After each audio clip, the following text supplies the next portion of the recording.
tenemos todo el espacio para Mauricio Fau y Walter. Sería interesante que le hagas un par de preguntas. A mí lo que me chocó un poquito fue Belgrano, el contrarrevolucionario, que eso sería interesante. Si estamos diciendo eso, que es un título muy, muy chocante, digamos, para el imaginario colectivo. Todo lo que uno aprendió dentro de lo que quiso aprender, realmente. Que dicho sea de paso, antes de olvidarnos, recomendamos el libro de la editorial La Bisagra, Belgrano el contrarrevolucionario, que como estamos, lo presento acá en la imagen, como estamos saliendo también en YouTube, así que bueno, lo pueden buscar, o digamos, no sé, vos tenés una página de Facebook que se llama así, la Belgrano. Así que si quieren lo pueden adquirir ahí. Así que bueno, Mauricio, vamos directamente al grano. ¿Por qué el contrarrevolucionario? ¿Por qué? Buenas tardes a todos. Buenas tardes. Es una síntesis, o un apócope, si se quiere, de Belgrano, el aspecto contrarrevolucionario de Belgrano. El aspecto contrarrevolucionario de Belgrano. Es decir, en la tapa figuran dos imágenes de él, donde la idea justamente es marcar las contradicciones del personaje. Pero en realidad el libro no es una biografía de Belgrano. El título es provocador, adrede, lógicamente que busca llamar la atención, bueno, porque uno no tiene el respaldo de Planeta para sacar, ¿no?, 30.000 ejemplares. Inundar las librerías, digamos. Entonces, bueno, el título busca llamar la atención, pero detrás de eso hay un contenido, hay una investigación muy larga que no hice solo, hice con 3 compañeros más, que después, bueno, ese grupo se disolvió y yo continué hasta el final. El aspecto contrarrevolucionario de Belgrano significa que también hay un aspecto revolucionario. Pero no es, como les decía, no es una biografía de él. Es decir, yo tomo a Belgrano como figura emblemática, representativa de la burguesía criolla. Esa clase social que durante el virreinato del Río de la Plata era una clase incipiente, en formación, dividida en actividades comerciales, por un lado comerciales y por el otro la ganadería. Lo que ocurre es que Belgrano, primero, que es una figura muy representativa de la actividad de esta burguesía criolla, y de alguna manera da la casualidad de que la vida de Belgrano coincide casi exactamente con el periodo de formación de lo que más adelante va a ser el Estado Nacional. Belgrano nace en 1770, el virreinato del Río de la Plata se crea en 1776, Belgrano muere en 1820 y de alguna manera el proceso se cierra en 1820. Entonces hay un poco una excusa en tomarlo a Belgrano, pero en el libro habla de toda una cantidad de figuras, Pueyrredón, Larrea, personajes más desconocidos, pero que son muy significativos, como Guillermo Pío White, bueno, una serie de personajes que lo que, digamos, porque uno toma la lectura tradicional, ¿no?, la que todos conocemos, la de la escuela, Capeluz, y lo que a mí siempre me hizo ruido es que se enfatiza un aspecto del conflicto, que es el conflicto, digamos, anticolonial, por llamarlo de alguna manera. Es decir, todos los que estamos acá, o los que estaban en aquella época, contra el colonialismo español. Se analiza poco, en cambio, la lucha de clases, los conflictos al interior de lo que en ese momento era el virreinato del Río de la Plata. No se analiza mucho, y si se lo analiza, bueno, tiene algunos puntos de vista, a mi modo de ver, que recortan la realidad, esa realidad, a piacere del que lo escribe.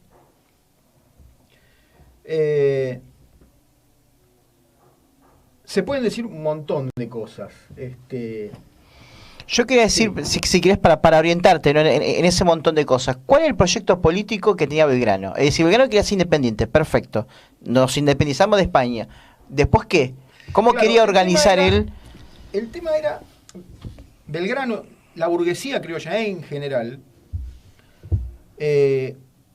ocurre lo siguiente: cuando Napoleón invade España en 1808, primero era supuestamente para España era aliado de Francia. Entonces, Napoleón, digamos, con el argumento de combatir a Inglaterra, invade España. Después termina imponiendo el gobierno de José Bonaparte, sí. Sacan a Fernando VII. Entonces, se produce una acefalía del gobierno español y por lo tanto se pierde la referencia acá en digamos, las colonias de América Latina. O sea, se debilita, digamos, el poder. Estaba muy debilitado, sumamente debilitado, además porque se perdía el contacto desde la batalla de Trafalgar en 1805. Inglaterra se hace dueña del mar, derrota a Francia y España. Y también hay que tener en cuenta esto que es muy importante. Inglaterra estaba en pleno desarrollo de la revolución industrial, un incremento sin precedentes de la producción y el comercio, y al mismo tiempo la guerra con la Francia napoleónica produjo el bloqueo continental, es decir, Napoleón le cerró las puertas a Inglaterra y los ingleses entonces necesitaban buscar nuevos mercados y nuevos lugares también para proveerse de materias primas. Típicos colonialistas. Totalmente. Eso explica las invasiones inglesas. 1807. 1806 y 1807, son dos, ¿no? Pero volviendo a la pregunta de Walter, ¿qué quería la burguesía criolla? La burguesía criolla lo que quería era, por un lado, combatir a las clases dominantes que en esa época estaban en el Río de la Plata, que eran el comercio monopolista español. O sea, se querían liberar en cierta manera con lo que estás diciendo del mercado de Cádiz. O sea, en realidad lo que querían ellos era tener una independencia económica en donde los precios, o sea, por decir precio y demás, los pone la burguesía en ese momento del virreinato. O sea, sí. La idea era liberarse, yo lo había leído, no me acuerdo si era Fabián Arari o algo así, en Los Hacendados. Es un libro. Los Hacendados en armas, sí. Bueno, ahí se planteaba que fundamentalmente, no solamente el aspecto de Belgrano, sino absolutamente de toda la burguesía criolla, era librarse del mercado de Cádiz. Eso fue lo que impulsó, inclusive trajo después como resultante todas estas batallas, la organización y demás. Ese es un elemento. Además hay una realidad, más allá de que los españoles monopolizaban el comercio, existía el contrabando desde hacía mucho. Es decir, se violaba, como pasa siempre. Una cosa es el aspecto legal y otro es lo que está detrás. Entonces, un aspecto es combatir, digamos, desplazar a este sector monopolista. Ahora, ¿cómo hacerlo? Ahí está. Es el punto. Y acá influye mucho lo que de alguna manera se puede decir que es el inicio del ciclo revolucionario, que son las invasiones inglesas. Cuando vienen las invasiones inglesas, en 1806, la burguesía criolla es como que, bueno, dice, ¿qué hacemos? ¿Nos sometemos a la corona británica? ¿Defendemos la posición de Fernando VII? Buscando un lugar bajo el sol, ¿no? Un lugar como clase, dentro del mercado mundial. Sí, en principio tratando de hacer pie en el territorio propio, ¿no? Y después, bueno, las exportaciones de cueros que ya venían, de cueros fundamentalmente, que venían en ascenso, ya hacía unos 20 y pico de años que la minería de Potosí estaba en decadencia, venía en franca decadencia, había tenido su periodo de auge hasta 1780 más o menos, que es cuando se produce la rebelión de Tupac Amaru. Pero ya hacia 1800 y pico la ganadería tenía una importancia importancia fuerte. Cuando se producen las invasiones inglesas, hay una reacción, digamos, anticolonial en todas las clases sociales de Buenos Aires y de Banda Oriental también. Y ahí se forma, digamos, lo que va a ser la resistencia armada, porque el ejército que existía, digamos, en ese momento era muy pequeño numéricamente y no tenía gran armamento. Se forman milicias populares. Y ese es un aspecto en el libro que yo lo voy marcando en distintos periodos, el contraste entre la autoorganización popular, autoorganización militar en este caso, en contraste con los intentos de los sectores del poder de regimentar esa autoorganización. La búsqueda de disciplinar a esa tropa que no era una tropa de un ejército regular, sino que era gente,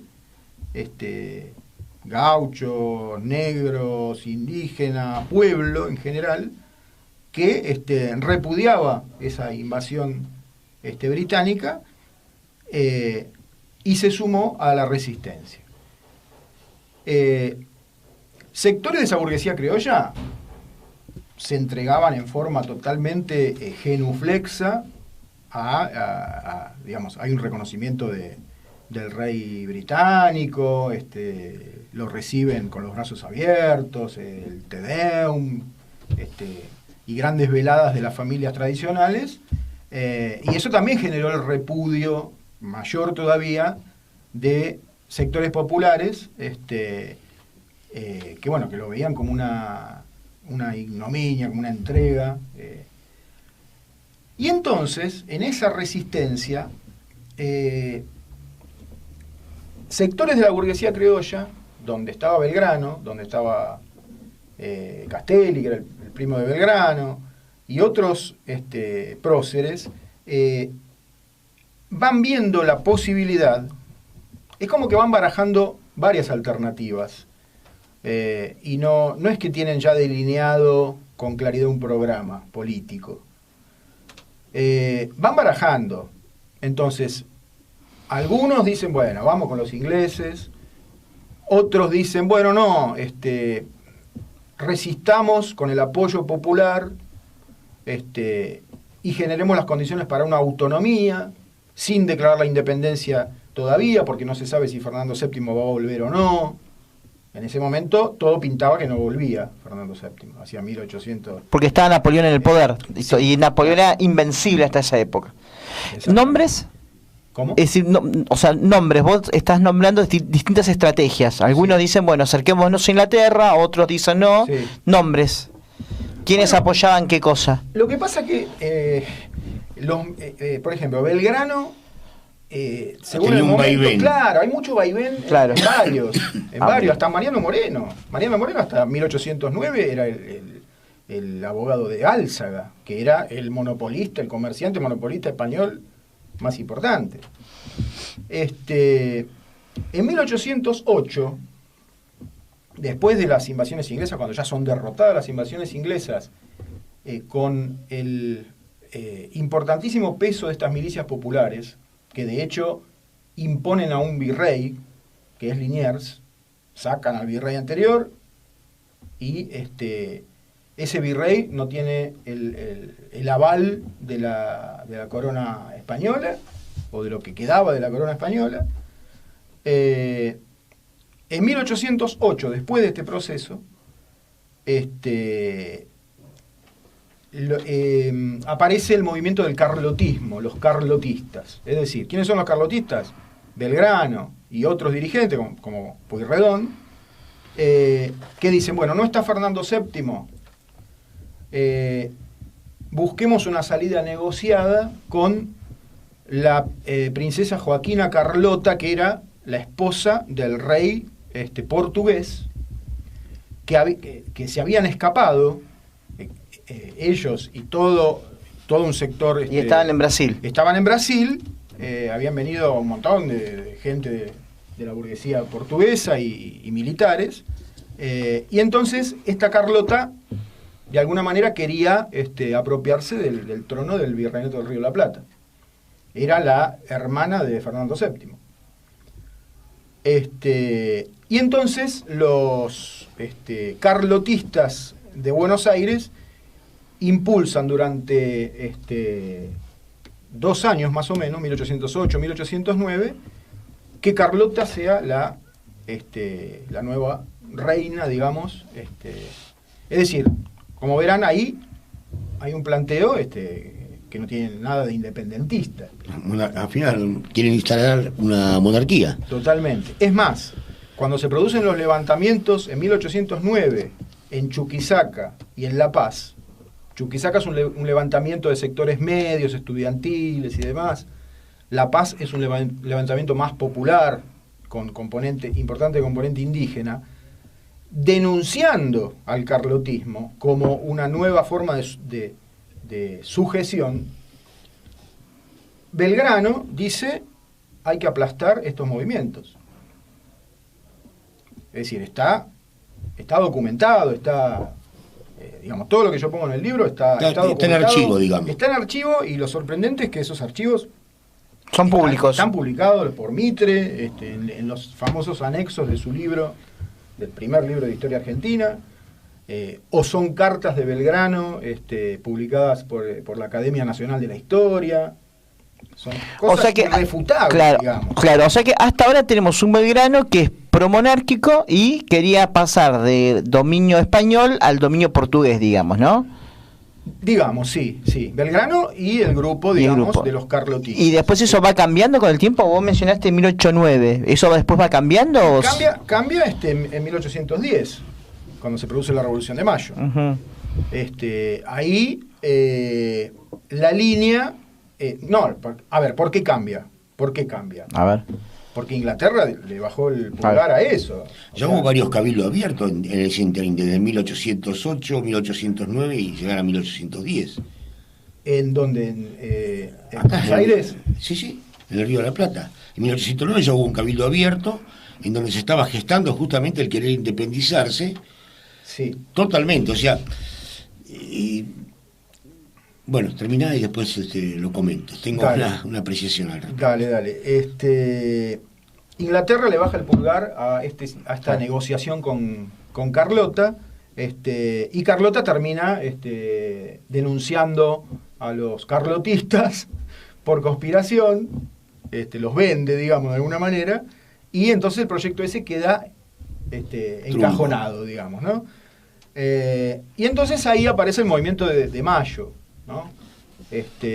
Busquemos una forma de autonomía, no le llamemos independencia, el interés de la burguesía criolla es, garantizarse los recursos de la aduana, claro. Fundamental, y tratar de conquistar el Potosí, que si bien estaba en decadencia, todavía era importante. Entonces, esa política de coronación de Carlota no funcionó, y entonces el movimiento de Mayo apunta a imponer un gobierno autónomo de la burguesía criolla. Ahora bien, el elemento clave de alguna manera de todo esto es cómo hacer para derrotar al ejército español, que si bien estaban muy debilitados por la situación en la propia España, seguían mandando, estaba el Virreinato del Perú, tenían ejércitos importantes. ¿Cómo hacer? Y hay que contar con las masas populares. Las invasiones inglesas habían demostrado eso, precisamente, que para derrotar la burguesía criolla eran, lógicamente, numéricamente pocos, necesitaban atraer a este movimiento popular. Y por lo tanto, necesitaban también, o se vieron obligados a otorgar algunas concesiones, y entonces está la política de acercamiento a los indígenas. Castelli va en 1811 después a las ruinas en el Alto Perú, y proclama la eliminación de la mita, Yanaconazgo y demás. Pero en el devenir de esta lucha, con el correr de los años, 1811, 1812, 1813, y con el cambio en la situación internacional, hacia fines de 1813, principios de 1814, cambia totalmente la situación internacional. Napoleón empieza a ser derrotado, Fernando VII es liberado, y entonces ya es inminente o muy probable la vuelta de Fernando VII. Entonces esta burguesía criolla se encuentra entre dos fuegos de alguna manera. Por un lado, la amenaza de una restauración absolutista de Fernando VII, y por otro lado, este movimiento popular que había empezado a tener reivindicaciones propias cada vez más importantes, en particular porque tenía un protagonismo incluso militar, y eso, bueno, le daba ¿no? y autoridad, claro, para sus propias reivindicaciones. Mauricio, te propongo lo siguiente, damos una pequeña pausa. Dale. Para digamos, también digamos, dejar descansar un poco a la audiencia, de un minuto nada más, sí, medio minuto, y seguimos con esto, que está más que interesante. Manuel. Sí, está muy interesante.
Estamos otra vez en el aire con muchas cosas acá para preguntar. Realmente el compañero Mauricio Fau es realmente es un libro abierto. Estamos escuchando acá muy, muy interesante. Yo te quería hacer dos preguntas, Mauricio. Vos al principio arrancaste diciendo que el proceso revolucionario se cerró en 1820. La pregunta que te quería hacer era ¿por qué se cierra en 1820? ¿Qué ocurre? Y otra pregunta, quizás a modo de poner un poco de sal, digamos, a la exposición es: ¿cuándo tenemos que festejar realmente la independencia? ¿Hacemos bien en festejar el 9 de julio la independencia? ¿O deberíamos festejar en otras fechas? Por ejemplo... ¿Y por qué? ¿Y por qué, por ejemplo, el 19 de julio, por ejemplo, por qué no? Que el día cuando nos declaramos independientes no solo de España, sino de toda potencia extranjera. Hay un artículo de un compañero, Christian Rad, que es muy buen artículo sobre eso. O el 29 de junio. De 1815. De 1815, exactamente. Así que bueno, te dejo acá las preguntas planteadas. Mira, la respuesta a esas dos preguntas tiene una sola palabra, que es Artigas. En 1820 se cierra el proceso porque Artigas es derrotado. Y que Artigas es derrotado significa que es derrotado el proyecto revolucionario de revolución burguesa que impulsaba Artigas. Desarrollo del mercado interno, aduana compartida por todo el territorio y no monopolizada por Buenos Aires, libre navegación de los ríos, una confederación de estados en igualdad de condiciones, reconocimiento de los pueblos indígenas, autogobierno de los indígenas, reforma agraria. Esas medidas Artigas las impulsa y las aplica en 1815 en el territorio que él controlaba, fundamentalmente la banda oriental, que después va a ser el Uruguay, pero que se extendió a prácticamente la mitad del territorio del virreinato y se llamaba la Liga de los Pueblos Libres. Ese proceso, Artigas, en realidad, era simplemente la continuación del proyecto de 1810. En 1810 podemos decir que Belgrano y Artigas están del mismo lado. Están en el plan de operaciones de Moreno, y que Belgrano participó, tenía un montón de estos planteos. El que fue consecuente hasta el final fue Artigas. Desde mi punto de vista, los otros no fueron consecuentes hasta el final. ¿Por qué fue consecuente Artigas? Porque incorporó el protagonismo popular y de las masas, especialmente de los indígenas, especialmente de los guaraníes, que poblaban la banda oriental, Misiones y todo el territorio que controlaba Artigas, y la burguesía criolla, la mayoría de la burguesía criolla, frente a ese protagonismo popular, reculó, se asustaron, dijeron, no, esto se nos va de las manos. Si nosotros para derrotar a los españoles tenemos que armar a los indios, a los negros, y nos vienen a reclamar tierras y demás, estamos en el horno, nos pasan por encima. Si a eso le sumás que Fernando VII en cualquier momento vuelve, mejor vamos para atrás y negociemos otra cosa. Y eso, voy a desarrollar esto que me parece que es fundamental.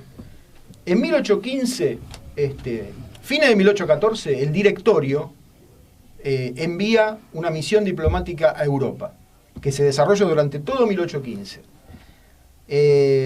Sugestivamente, esa misión diplomática está totalmente oculta en el 99% de los libros de historia, de todas las corrientes políticas. Si uno agarra la biografía de Belgrano, La Escarapela, Salta y Tucumán, hizo la bandera, hasta 1814. 1815 fue a Europa, una misión. No se sabe por qué. Fue una misión, volvió y en 1816 fue al Congreso de Tucumán para declarar la independencia. Qué grande Belgrano. Ese es el planteo. Claro. Bueno, hay 2 años ahí que son como una laguna. Bueno, esa laguna es lo que explica, desde mi punto de vista, muchas cosas. Esa misión diplomática la hace Belgrano con Rivadavia y se encuentran en Europa con Zarratea. Ese trío, Belgrano, Rivadavia y Zarratea, van con órdenes del directorio para negociar la coronación de un rey, es decir, para ir para atrás totalmente con todo el proceso de Mayo. Totalmente. Ellos van con una serie de documentos. Primero, ellos quieren traer a un rey británico. Inglaterra es la potencia, es el aliado natural que la burguesía criolla busca, más que aliado, la potencia que impone las condiciones, y esta burguesía trata de acomodarse a eso. Como Inglaterra está en un tratado de amistad con España, los ingleses no quieren saber nada, mantienen una suerte de neutralidad, tratan de conciliar a Buenos Aires con Madrid. Entonces no, la opción esa no va a funcionar. Entonces van a pedir con un documento que tiene, miren el nombre que tiene ese documento, lo presentan ante la corona española, o ante los funcionarios que están ahí dando vueltas, porque es todo muy incierto. Está Fernando VII ya de vuelta, pero el padre de Fernando VII, que era el rey anterior que le sacó Napoleón, Carlos IV, reclama también un lugar. Bueno, ellos van poniendo huevos en todas las canastas, ¿no es cierto? Tienen una carta para pedirle perdón a Fernando VII, tienen otra carta que se llama, a esto iba, se llama Reverente Súplica. Reverente Súplica es un documento escrito por Belgrano, Rivadavia y Zarratea, donde desarrolla el movimiento de la Revolución de Mayo, diciendo que ellos en realidad lo que querían era que no venga Napoleón, pero que no es que querían sacar a Fernando VII ni nada. Interesante esa carta, mira. Sí, Reverente Súplica. Fue publicada en 1825. ese documento. Y ahí lo que ellos proponen es coronar primero a Carlos IV, que es el que era el rey, traerlo acá. Carlos IV ya era viejo y qué sé yo, no les da bolilla, digamos. Además, ellos estaban envalentonados porque Napoleón había vuelto, pero después es derrotado en Waterloo, Napoleón en el medio de la negociación diplomática. Claro. Y ahí se les cae la carta. Se les cae. Che, mira. Te cierro con esto. Sí, cerrá con esto y continuamos si querés el próximo jueves. Dale, ¿Te parece? Dale, te cierro con esto. La desesperación era tal en ese momento de la burguesía criolla, porque esto eran órdenes del directorio, que llegaron a plantear lo siguiente. Corría el rumor en cierto momento, estando ellos en Europa, de la muerte de Carlos IV, que había muerto. Bueno, ellos dijeron, mira, hagamos una cosa, truchemos la firma donde Carlos IV nombra a su hijo Francisco de Paula, es decir, otro hermano de Fernando VII, para traerlo acá. Como después, bueno... Mauricio, tenemos que cortar porque es una locura. ¿Y qué dijeron entonces? Vamos a secuestrar a Francisco de Paula. Esto está todo documentado. Bueno, mira, esto está, mira, yo te quiero comprometer para la semana que viene, porque realmente la dejaste picando. Justo. Bueno, y falta el Congreso de Tucumán y todo. Bueno, mientras tanto, yo te quiero decir, ¿dónde se te puede consultar? Si te quieres una pregunta, hay una página de Facebook, una página de YouTube, La página de Facebook es Belgrano el Contrarrevolucionario. Bueno, ahí donde se te puede hacer preguntas para conseguir el libro o cualquier otra. Compañeros, lo comprometemos para la semana que viene, sí, ya está acá, mirá. Bueno, estimado oyente, muchas gracias por los escuchas y gracias Juan Manuel por la parte técnica, gracias Mauricio y Walter, y te esperamos el próximo